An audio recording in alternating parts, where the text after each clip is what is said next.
All right. Good morning. This is Anthony Parent of the Irish Medic Podcast, and we have an interesting morning and a half, I would say.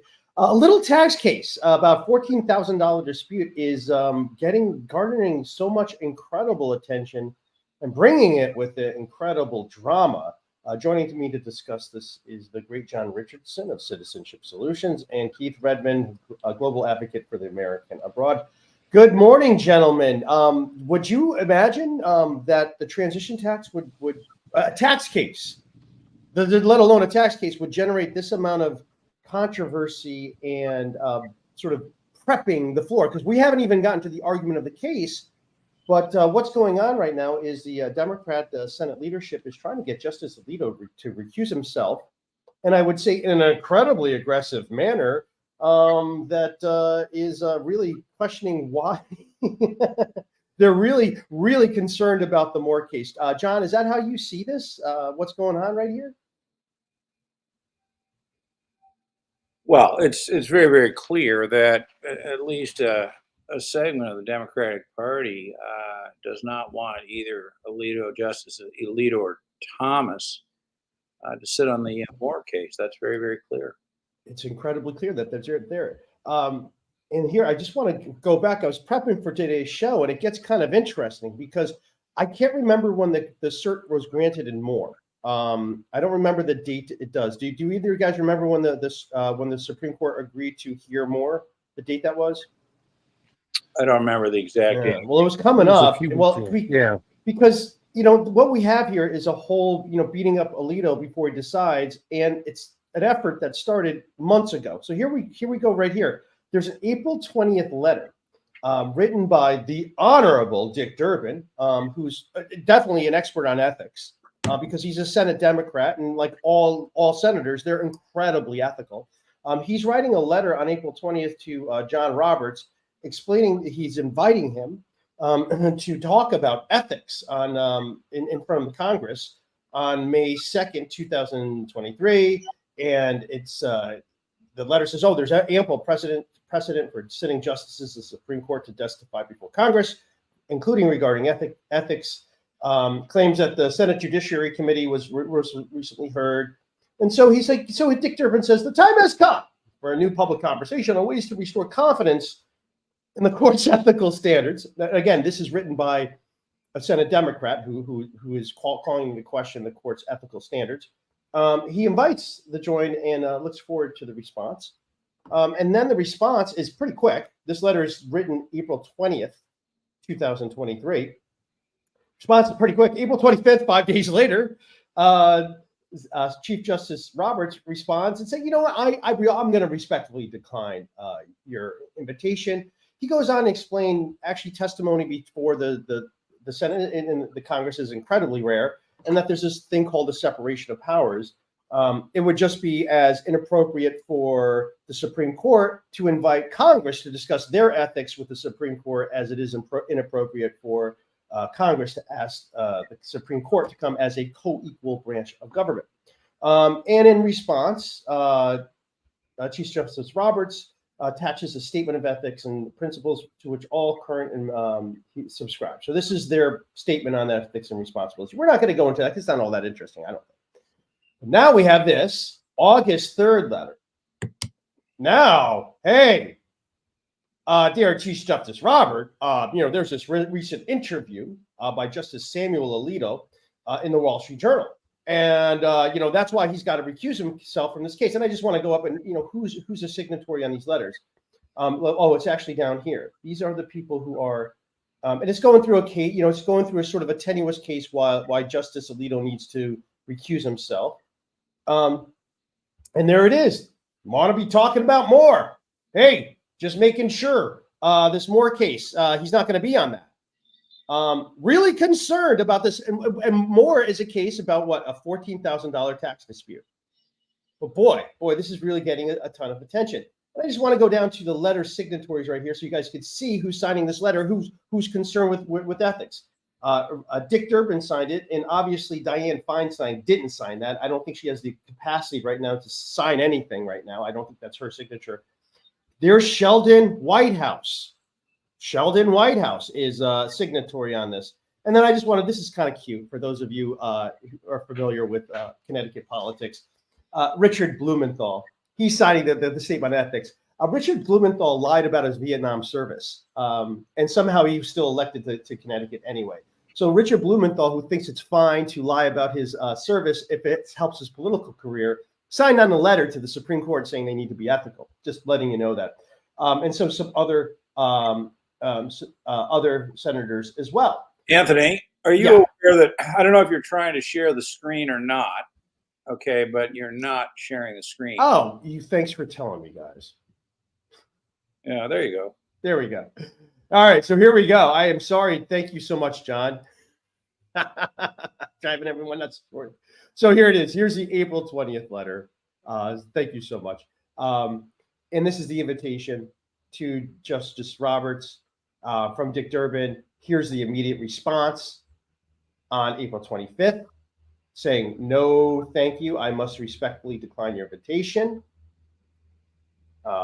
Here is the letter back, August 3rd, saying, hey, we write you recent interviews that Justice Samuel Alito granted to the Wall Street Journal, and he goes on to here. So I guess this is my first question for you, John. Do you think this April 20th letter was probably a setup for what their push to remove Alito right now? Could you see that? I don't know. Let me just say this, okay, that there's a certain history in the United States of Congress, specifically, I think the Democrats, trying to, impact the composition of the court. This started in 1937. I just pulled this up while you were talking. On February 5th, 1937, President Franklin Roosevelt announced a plan to expand the Supreme Court to as many as 15 judges. Okay. And then in the last couple of years, I just did a simple search this morning just to confirm my memory under the term Democrats pack Supreme Court. And it's unbelievable how much is showing up on this, right? The general attempt of these people to say, well, we don't happen to like the composition of the court the way it is today. So what we're going to do is, maybe we pack the court to get more justices that we like on the court, or in this case, it seems pretty clear that that they would love for the Moore case to be heard absent Justices Alito and Thomas. I know it's really interesting. Somehow they know how they're going to. This is a really big problem. I don't know what to say about it, other than it seems to me that these people. I'm not going to say the Democrats, although these are the people who seem to be doing it. Okay, but it's pretty clear that there's a certain segment of Congress that obviously doesn't have any respect at all for the division of powers in the Constitution. But I would say also that as we've talked about before, the Moore case is probably the single biggest determinant of whether Americans can look forward to a free society or not going down the road. And, I think it's worth noting by anybody and everybody that, it's pretty clear the position of these people is that, they don't want any impediments to a wealth tax.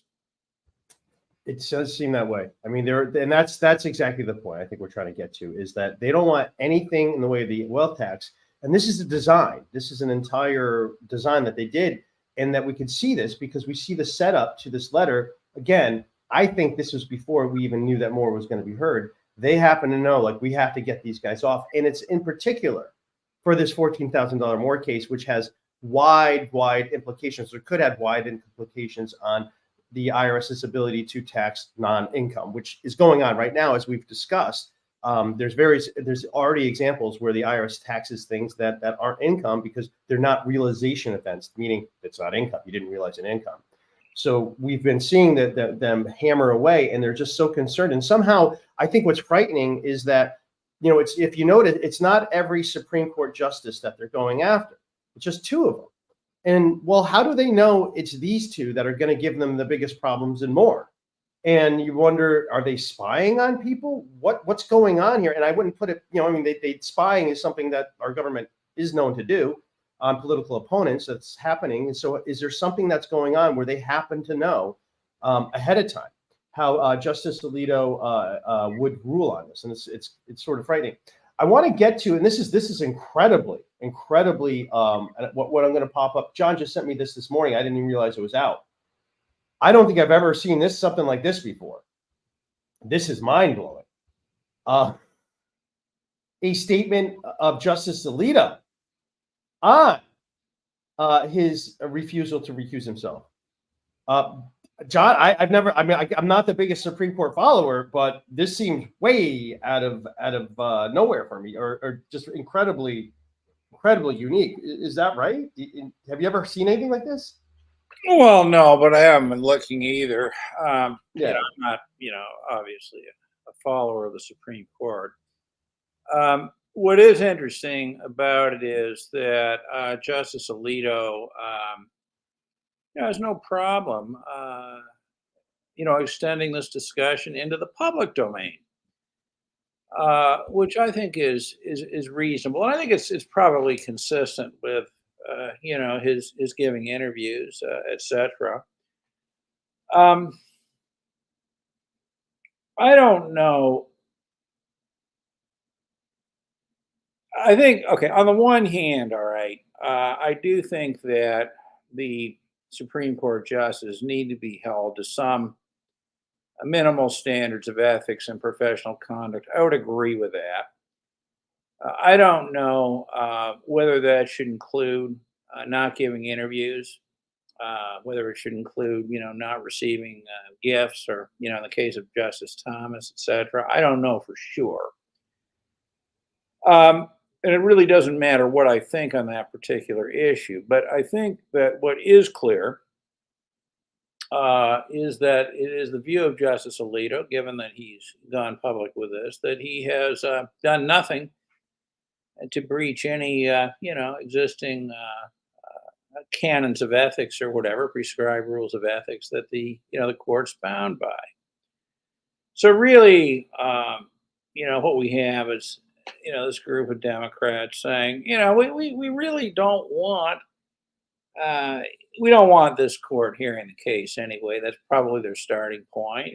Well, in the cases of Justice Alito and Justice Thomas, maybe we've got enough dirt, to start the complaints, so that they'll recuse themselves. And I think that, I for one am glad that Justice Alito has taken a public position on this and made it clear that he's not going to recuse himself from this. Because otherwise, does the rule of law in the United States depend on, whether the Democrats can get some justices kicked off the court? Yeah. The whole point of separation of powers, right? Yeah. Is to avoid that sort of thing, and also, being conscious of the fact that the audience for this podcast is, to a certain extent anyway, Americans abroad. I think Americans abroad should duly note what the Democrats are doing at the same time they ask for your vote. Okay, because there's no group that has been more negatively impacted by this whole issue than Americans abroad. There's not even a close second. Not even a close second. Yeah. I want to go over to Keith to get his impression on this as our resident layperson. What do you feel like about this? And I know you're not if there was a party you were aligned with, it would be more the Democrat way, even though you're not a party member neither, or you're not the most loyal. Right. What do you feel? How do you feel in your expat community, and what's the buzz about this? Is it getting any attention, and how do people feel about it?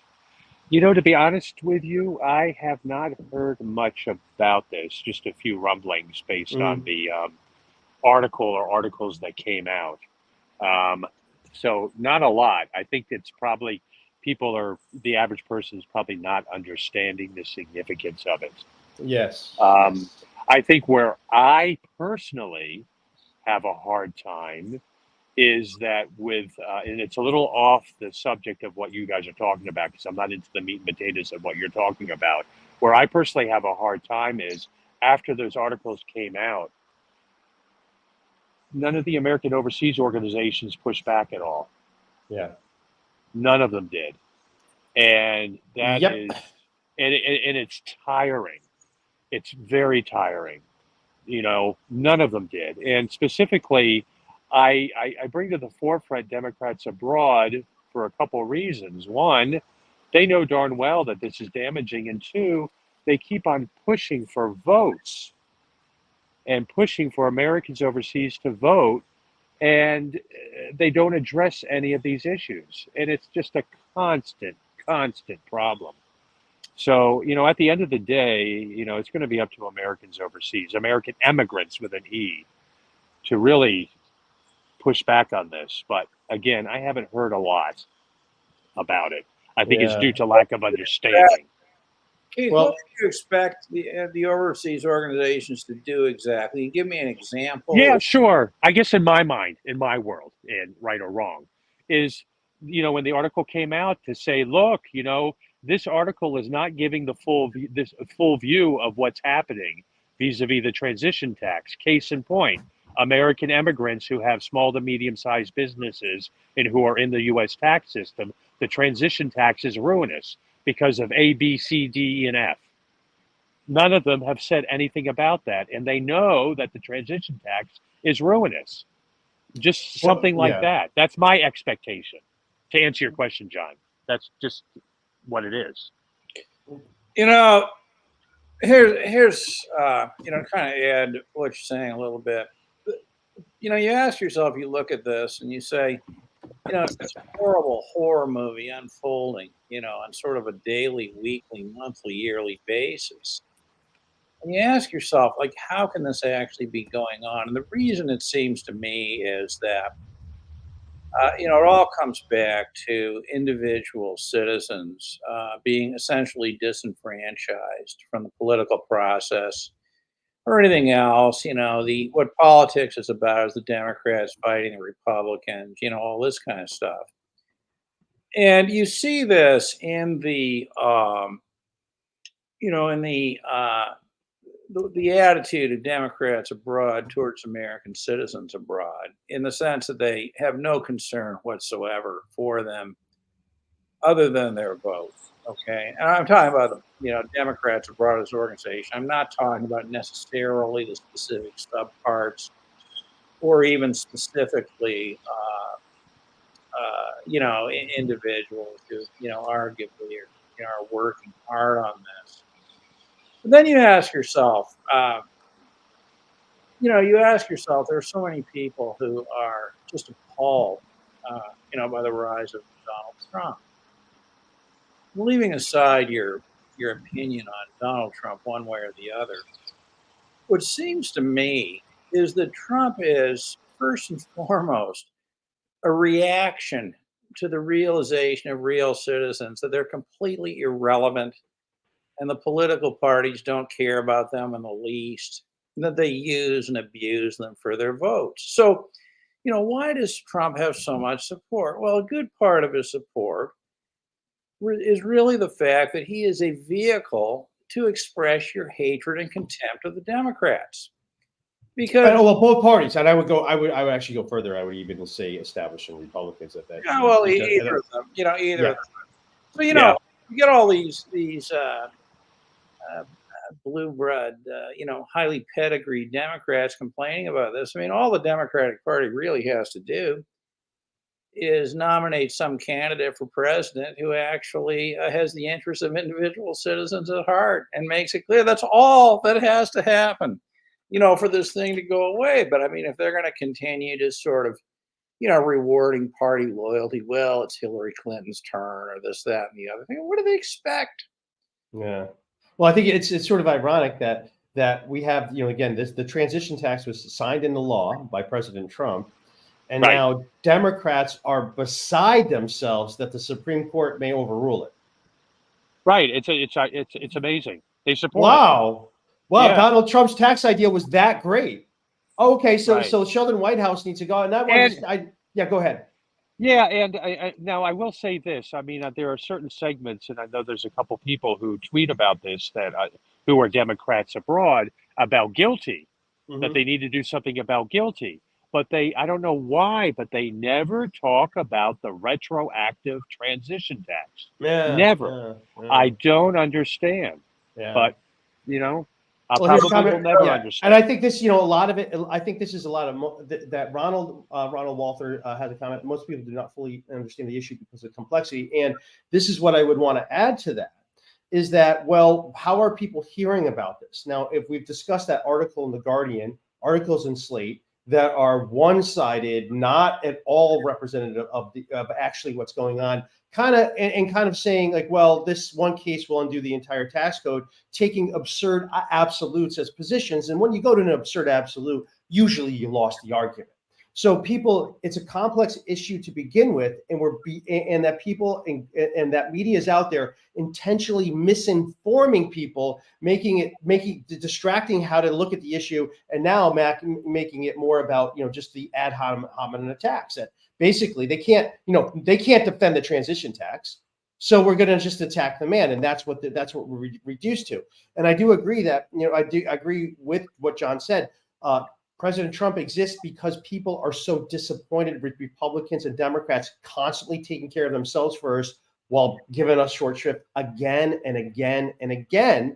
And so here it is. We're seeing the people like attacking the Trump idea again. Pretty wild one.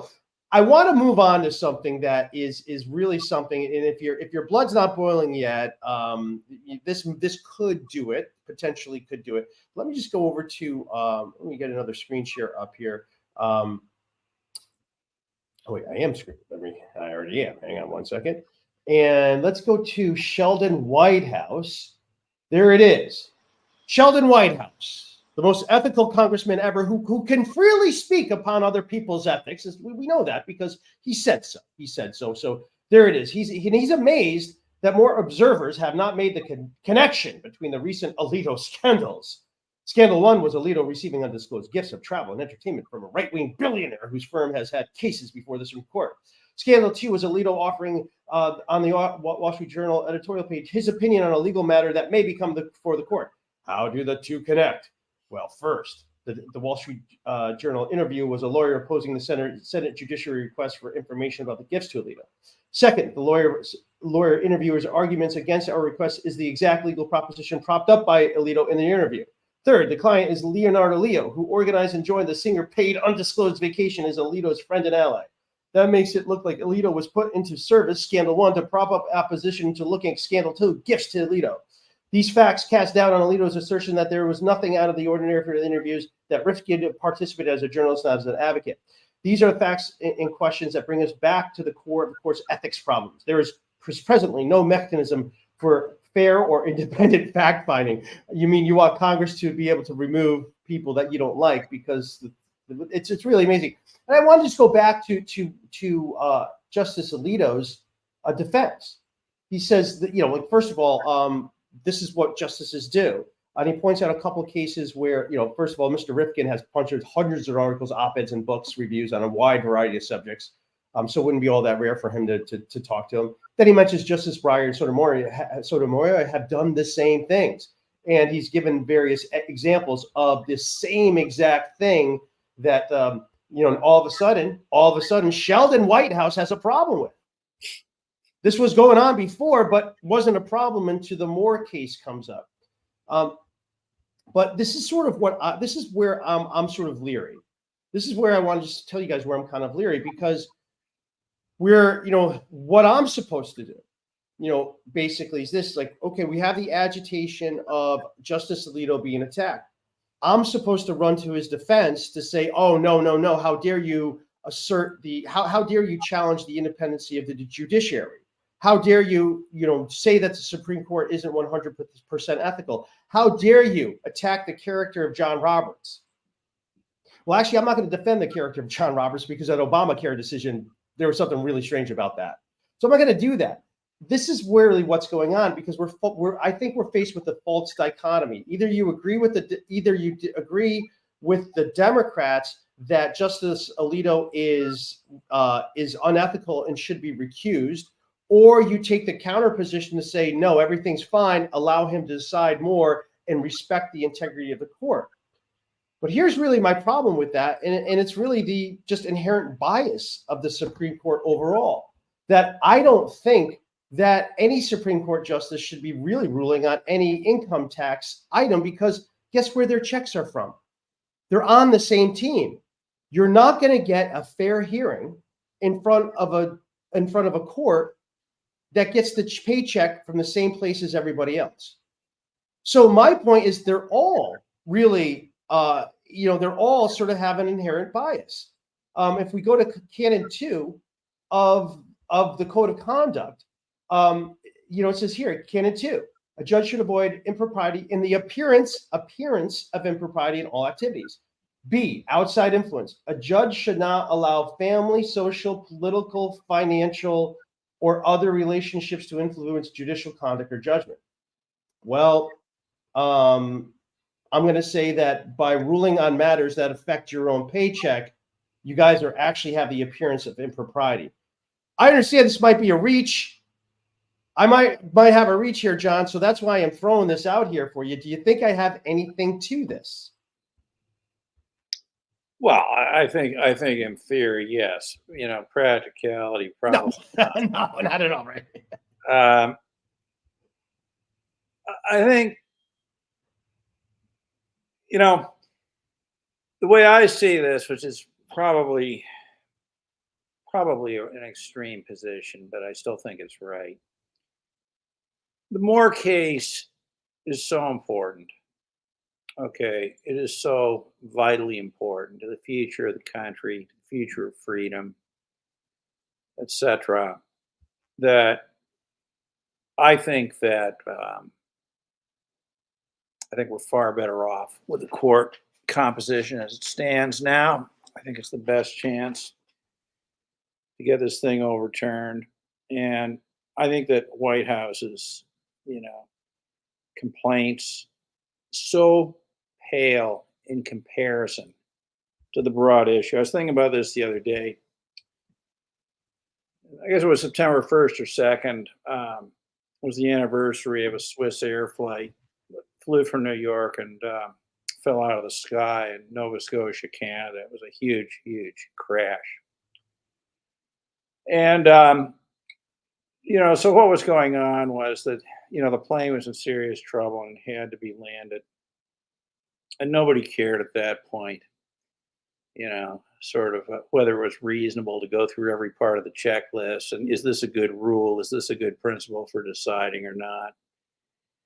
The bottom line is that the Moore case in and of itself is so, so important. Okay. And we know that people like Warren, like Whitehouse, like Wyden, and some of these academically pedigreed people who support them, we know that it's their goal to bring in a wealth tax. We know that. And I don't really care, frankly, at this point about Thomas and Alito and their, alleged improprieties. I mean, unless they're clearly, in violation of some written ethical standards. And I find it really offensive that people like Whitehouse are, trying to find a way to divert attention from what the real issue here, which is whether, Congress can rule every aspect of your life, every second of every day, just by calling something income. etc.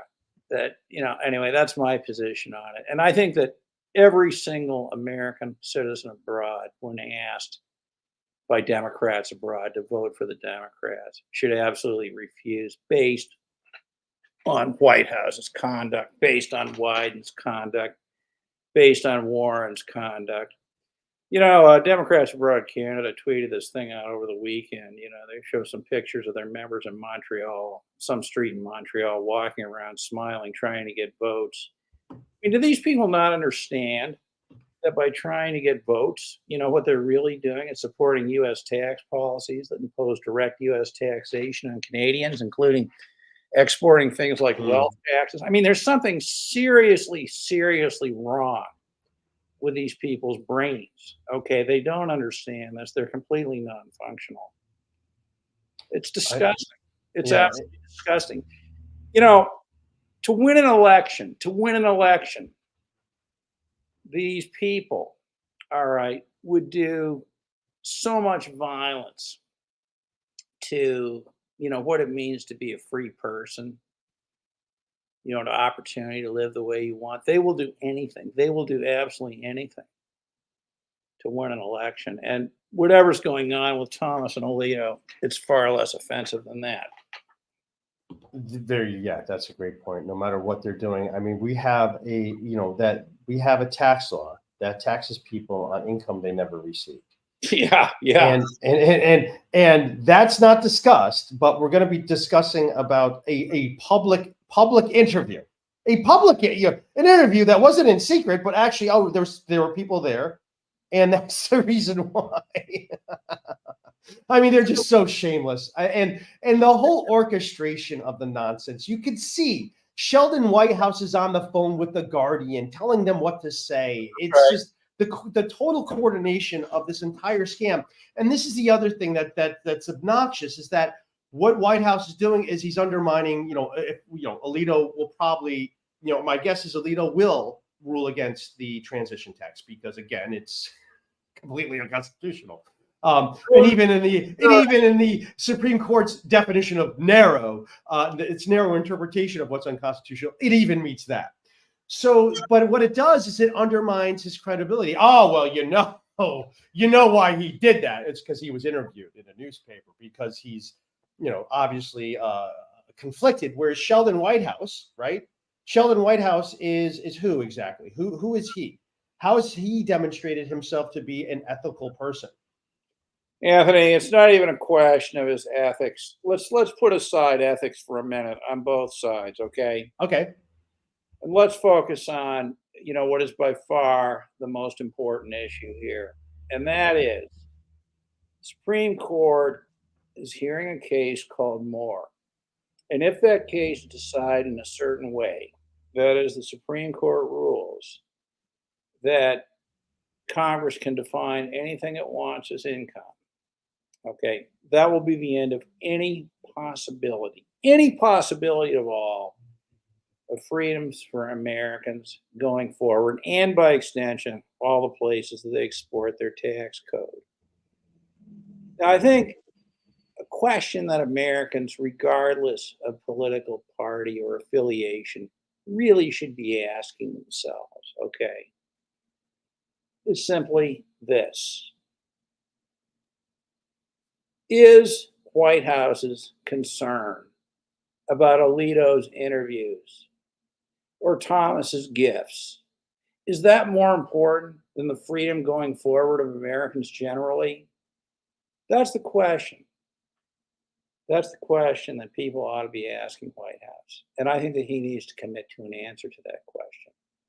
Because what this guy is doing is primarily carrying on the long-standing Democratic traditions, which started with Roosevelt in 1937, of trying to influence the composition of the Supreme Court of the United States, either by directly packing, which was done in 37, and there's been some discussion of this over the last few years, or by simply trying to remove from the decision-making process those judges who, in his opinion, whether correct or incorrect, in his opinion, are most likely to rule in favor of the possibility of freedom for Americans going forward.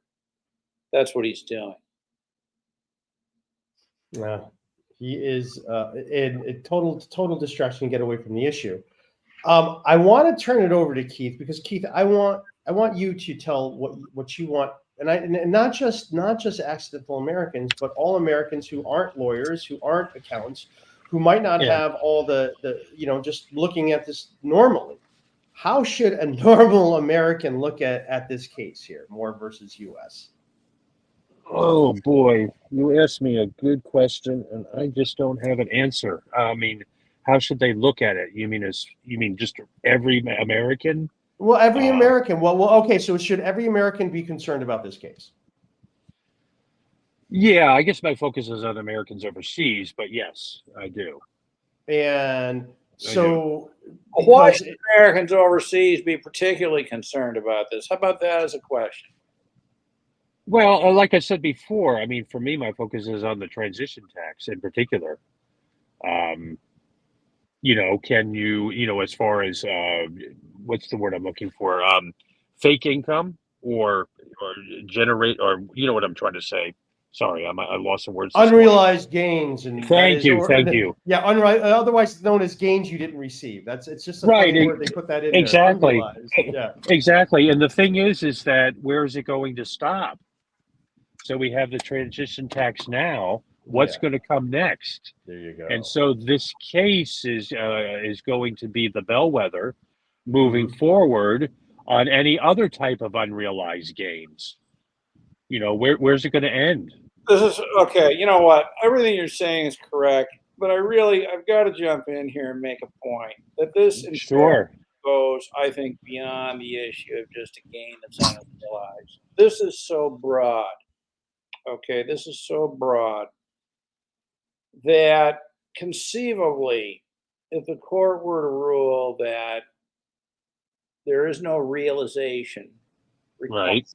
for income, there's no realization, then what that really means is there's no objective requirement at all for income. Nothing, nothing. What would be a Right. requirement then? So why not simply pass a tax, saying, well,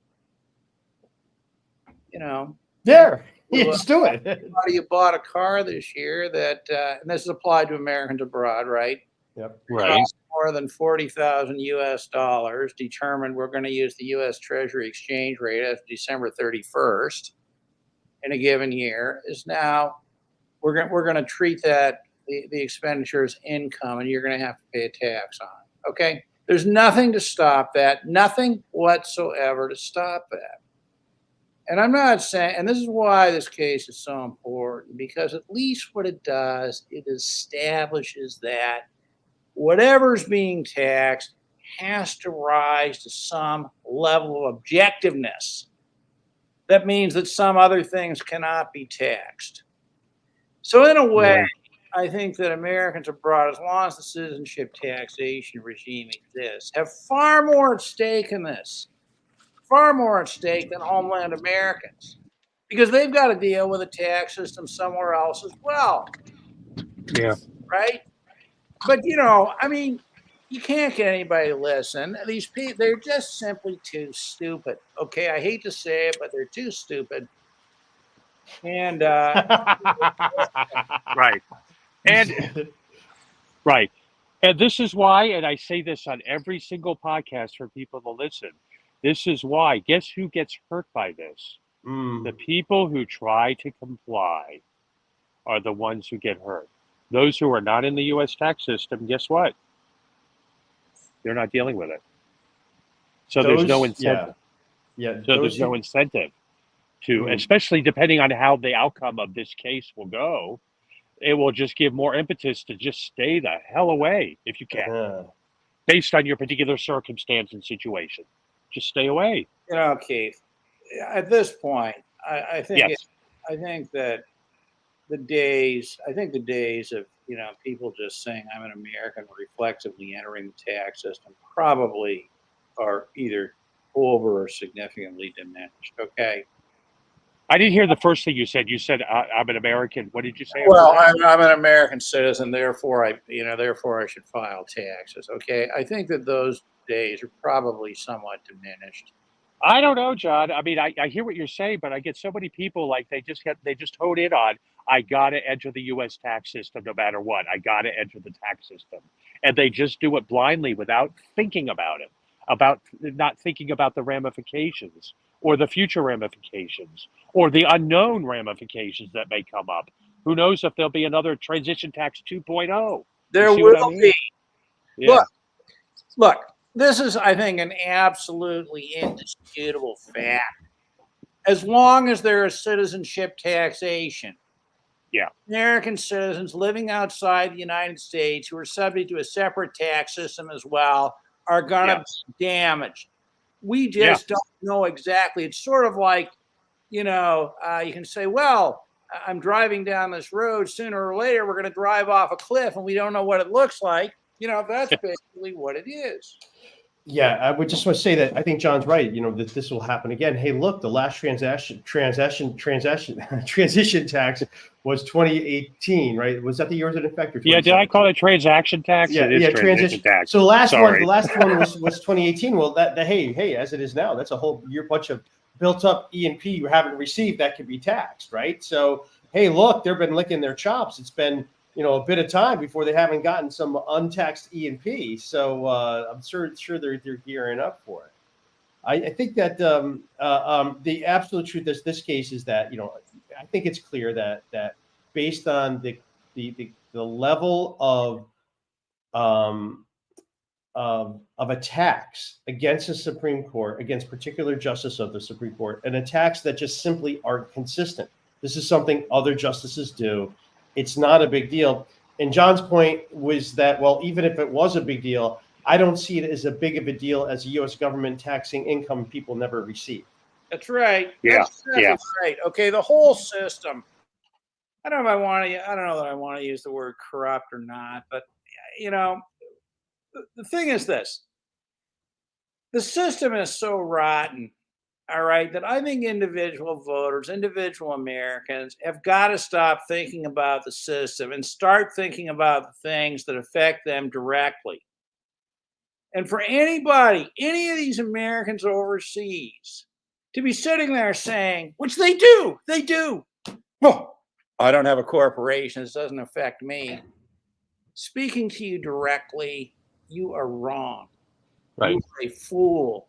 You are stupid. Okay. It doesn't affect me yet. Because this transition tax thing is just a specific instance of the effects of citizenship taxation. And rather than being one of these people who's going to say, oh, well, I don't have a corporate, it doesn't affect me, so I don't care, you need to understand this to be a firsthand look at sooner or later what you're going to get. And that's why people have got to come together to object to this thing. And the first way to come together is do not vote for any party that includes Senator Whitehouse, Senator Wyden, or Senator Warren. Because by so doing it, not only are you voting against your own interests, but you are voting against your friends and neighbors in the country where you live because you are inviting these people to bring U.S. taxation right across the border into the country via you as the conduit and damaging those economies. You see, in a world of citizenship taxation, you could say, well, American citizens abroad are weapons of mass destruction. No, they're not that. But what they are is weapons of base erosion. Oh, yeah. But you're absolutely right, John. But this is what I get from certain people, just based on your statement. Yes, that may be true, but I'm not a one-issue voter. I vote on gun control. I vote on abortion. I vote on Medicare. Yeah, And well, my response is, well, what the hell are you living outside the United States for? Move back. no, that's not Jesus even the answer. Christ. The answer is Yeah. this. Unless you're concerned with this issue, unless you're concerned with the issue we're talking about, then things like abortion and gun control are going to cease to be issues, period. Okay? Yeah.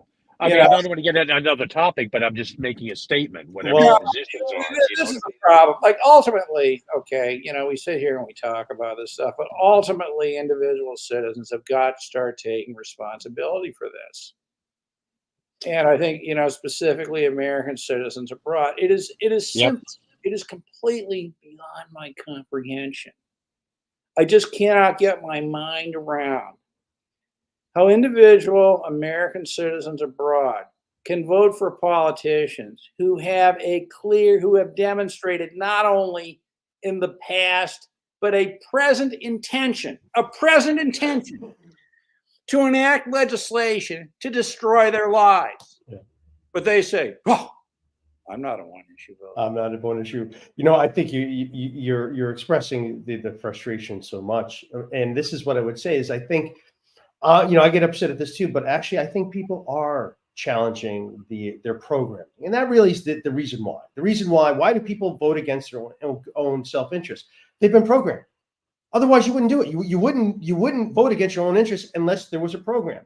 And so there's been a lifelong program to give us a false narrative about what the parties stand for. They don't stand for anything but enriching themselves. They play good cop and bad cop of each other to get more and more power against us.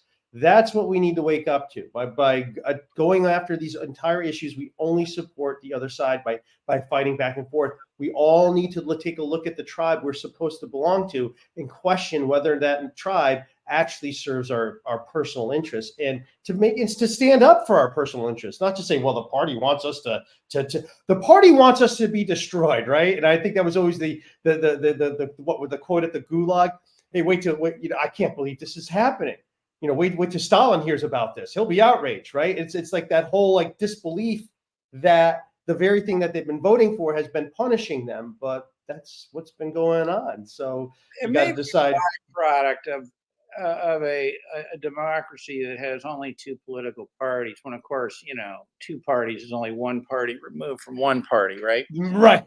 Uh, it may be that, but It works very well for them. I got to say, it's very convenient that you always have enough. Look, in sales, what do you want in sales? If you're in sales, something agitation. You need your customer agitated so they buy. You don't want them relaxed, otherwise they're not going to make a purchasing decision. They're not going to give you money. But man, when you agitate them, you know how to get their money. And what perfect agitation! Each party has the perfect agitation for each other. It's a mutually assured sort of collection and pushing people into various camps, and that's why it kind of keeps it going, right? So people, the only way they can feel valued, I suppose, is if for a fleeting second, somebody says, please vote for this or that. yeah.